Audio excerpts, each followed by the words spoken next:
खबर आपको बता दें उत्तर प्रदेश के शाहजहांपुर से है, जहां पर दबंगों ने थाने के गेट पर ही बीजेपी के मंडल अध्यक्ष पर गोली चला दी। मंडल अध्यक्ष विजय सिंह चौहान की जान बाल बाल बच गई। उस वारदात की तस्वीर आपके सामने। दरअसल मदनापुर गेट इलाके में दो युवकों के बीच में पैसे के लेन देन को लेकर विवाद चल रहा था।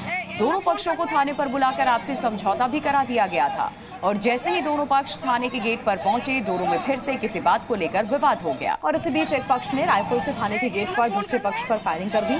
राइफल से निकली गोली बीजेपी के मंडल अध्यक्ष विजय सिंह चौहान के सर के ऊपर से निकल गई।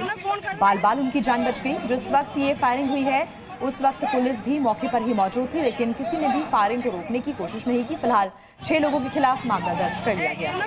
देखिए, आरोपियों की बाकी तलाश भी की जा रही है। जो मुख्य आरोपी हैं जिन्होंने इस घटना को अंजाम दिया, उस वक्त की तस्वीर हम आपको दिखा रहे हैं जब ये घटना घटी। उत्तर प्रदेश के बिजनौर जिले से हैरान कर देने वाला एक मामला सामने आया है। यहाँ कब्र खोद करके किसी ने एक मशहूर इमाम के शव के गर्दन को काटा है और अपने साथ वो ले गया और साथ ही कब्र पर छोड़ गया तंत्र मंत्र का सामान भी। शक है कि तंत्र क्रिया के लिए लाश को बाहर निकालकर गर्दन को काटा गया। उधर जैसे ही ये खबर इलाके में फैली, लोगों में दहशत फैल गई। पुलिस भी दंग रह गई कि लाश से धड़ किसने और क्यों काटा होगा।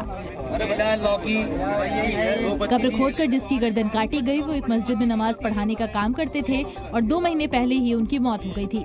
घर के पास ही सड़क किनारे कब्रिस्तान में उनको दफनाया गया था, लेकिन अचानक लोगों की नजर पड़ी कि कब्र से छेड़छाड़ हुई है। तब गर्दन काटे जाने का पता चला।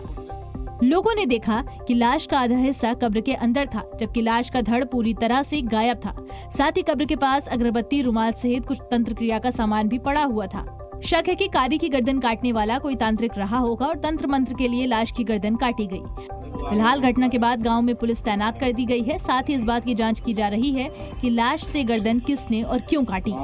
आंध्र प्रदेश की राजधानी हैदराबाद से मर्डर की एक ऐसी वारदात सामने आई जिसे देखकर किसी की भी चीख निकल सकती है। शख्स ने बीवी से झगड़े के बाद अपने साले की भी हत्या कर दी और ये सब उसने बड़ी बेरहमी से किया। हत्या की वारदात को बीच सड़क पे अंजाम दिया गया। जिस वक्त आरोपी अपने साले पर तलवारनुमा हथियार से हमला कर रहा था, वहां कई लोग मौजूद थे, लेकिन किसी ने भी आरोपी को रोकने की कोशिश नहीं की। वारदात गोलकोंडा थाना इलाके की है। तस्वीरें इतनी विचलित करने वाली हैं कि बिना ब्लर किए हम आपको नहीं दिखा सकते, लेकिन आरोपी को हमला करते आप देख सकते हैं। आरोपी एक के बाद एक लगातार वार करता रहा और फिर कत्ल को अंजाम देकर फरार हो जाता है। बताया जा रहा है कि आरोपी का अपनी पत्नी से झगड़ा हुआ था, जिसके बाद सलीम की बीवी मायके चली गई थी। सलीम जब बीवी को विदा कराने गया, उसी वक्त साले से लड़ाई हो गई और गुस्साए सलीम ने साले की हत्या कर दी। Z News।